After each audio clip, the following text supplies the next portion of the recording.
Hello. Hello. Do you want to introduce yourself? Yeah, of course. I'm Adam Kammerling. I am a poet and interdisciplinary artist. Nice, very good. So Adam, we've been looking at your book. Here it is, available in all good internets. And what I find really interesting about this is the process that you were using to do the research in making this book. I saw lots of videos of you collaborating with lots of different kinds of artists. So I was wondering if you can tell us a little bit about that. Absolutely. I have been working with dancers quite a lot and musicians over the whole kind of course of my practice.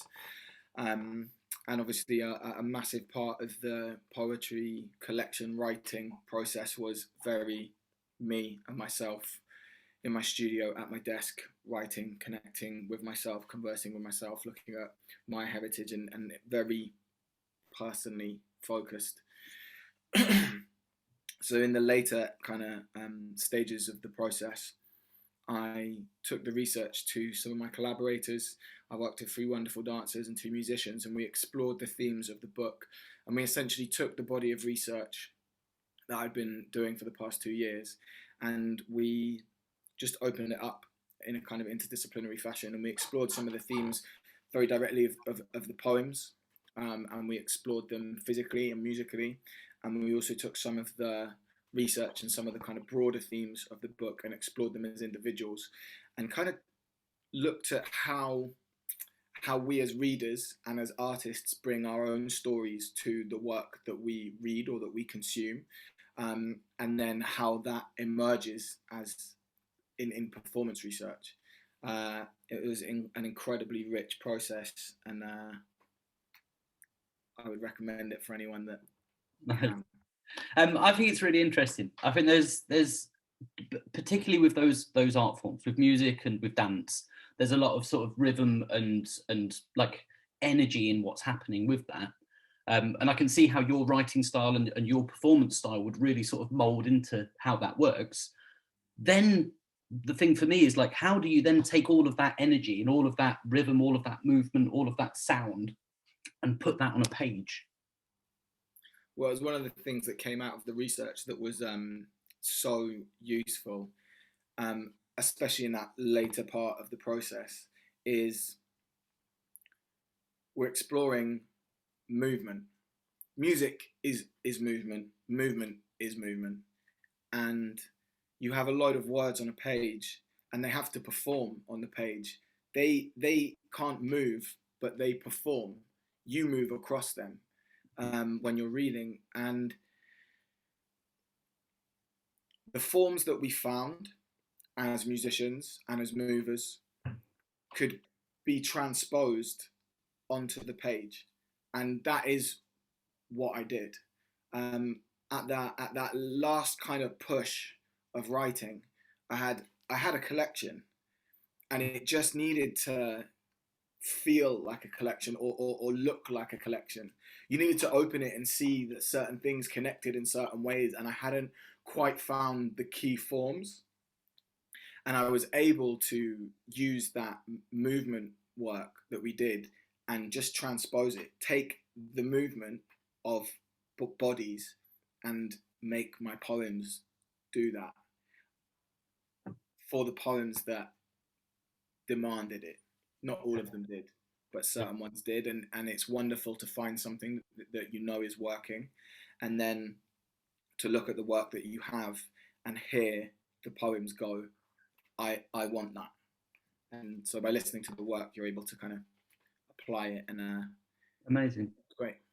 Did you then find that when you come to, so now obviously you're reading these poems, you're presenting this work to people, do you find that movement and that rhythm, that song, that melody, all of that stuff is now coming out in the performance? Is it still in there in the pages? And how does that come out when you're performing or reading these poems? That's a very interesting question, because my instant reaction is actually to say no. Yeah. I think, like, to come back to what I was just saying and to use an example, there is a form throughout the book in which you have a kind of the main body of text, and then you have this kind of light spattering of text around it. And that was based on we based some of our movements on the movement of goldfish. We explored the movements of goldfish, and we kind of found this kind of like muscular center and the kind of the lighter, you know, the almost the finish or the movement of water around it. So that's kind of a form that we took, and we placed it on the page, or I placed it on the page. And for me, that performs for your eyes. When it comes for me to reading the poems, it's more about the research that came before that, actually, and me knowing where a poem was born from and its genesis, and being able to look at that genesis, know why the poem exists, and use that as an impetus to create, no, not create, to make the right creative decision for the work. So the work is performing now for our eyes as readers, but as someone who now has to read that and perform it, for me, it's more about being able to kind of see into the past of the poem and make the right creative decision for the poem, which informs my intention as a reader and my connection to the work as I'm reading it. Like, I need to be able to connect to the work as a poet as I'm reading it. Otherwise, it's dead. It's just words coming out of a mouth. So for it to become embodied and alive, then I need to know how to connect to the work, and that comes from knowing how a poem was born. Beautiful. Adam, it's really interesting. I'd love to talk about this more, but that's the end of my questions. Do you have a writing task for us? Yeah. So I'm